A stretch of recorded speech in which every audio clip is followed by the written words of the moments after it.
Jamais de répit pour les ambulances de Vientiane Rescue, même un dimanche soir.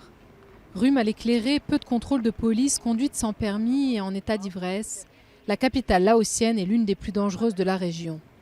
Mais ici, aucun service public de premier secours. Alors en 2010, des civils ont décidé de prendre les choses en main. On était 7, 8.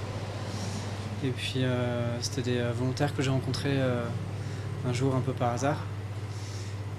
Ils avaient récupéré une ambulance qui venait un peu de nulle part et puis on a discuté ensemble et on s'est dit qu'on pourrait peut-être essayer de monter un service d'ambulance parce qu'il n'y avait rien ici.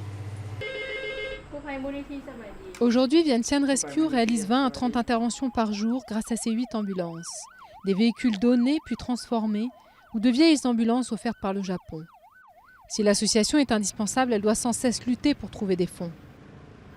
On repose uniquement sur les donations, donc les ambassades qui nous aident localement. On a effectivement des entreprises privées. Les équipes de bénévoles sont formées au premier secours en Thaïlande. Au total, ils sont aujourd'hui 200, la plupart étudiants. Mi passe ses journées sur les bancs de la fac et ses nuits à conduire l'ambulance et à donner les premiers soins. C'est après avoir été victime d'un accident qu'il a rejoint l'équipe. Quand j'ai eu mon accident, il n'y avait pas de service d'urgence. Autour, les gens étaient en train de regarder, mais il n'y avait personne pour aider.